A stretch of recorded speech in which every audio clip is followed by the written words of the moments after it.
Just keep the popcorn ready. I'll be back in theaters and soon on the screen. কোটি ভক্তের হৃদয়ে রাজত্ব করেছেন ৩৩ বছর ধরে, আর এবার পেলেন ভারতের সবচেয়ে মর্যাদাপূর্ণ স্বীকৃতি। ১ আগস্ট নয়াদিল্লিতে ভারতের তথ্য ও সম্প্রচার মন্ত্রণালয় যখন বিজয়ীদের তালিকা ঘোষণা করে, তখনই এক আবেগঘন মুহূর্ত তৈরি হয় শাহরুখ ভক্তদের জন্য। কারণ এটাই ছিল কিং খানের প্রথম জাতীয় চলচ্চিত্র পুরস্কার জয়। ঘোষণার পরপরই নিজের ফেসবুকে একটি ভিডিও বার্তা দেন শাহরুখ।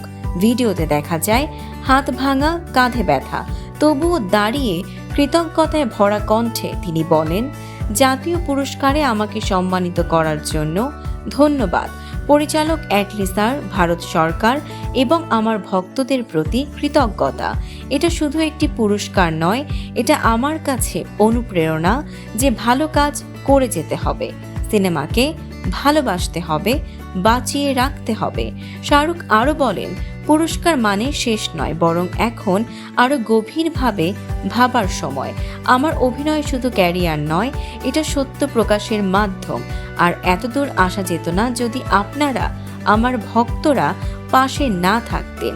সবশেষে একটু মজা করে কিং খান বলেন, দেখতেই পাচ্ছেন এক হাতেই চালিয়ে নিচ্ছি, চিন্তা করবেন না, পপকর্ন রেডি রাখুন, আমি খুব শিগগিরই ফিরছি থিয়েটারে। উল্লেখ্য, জওয়ান সিনেমায় দুর্দান্ত অভিনয়ের জন্য শাহরুখ এই স্বীকৃতি পান। আপনার মতে শাহরুখের কোন চরিত্রটা ছিল তার ক্যারিয়ারের সেরা? কমেন্টে জানাতে ভুলবেন না। দর্শক, এমনই সব চমকপ্রদ খবর পেতে ফলো করুন আমাদের ফেসবুক পেজ CB24 TV এবং সাবস্ক্রাইব করুন YouTube channel CB24 TV official.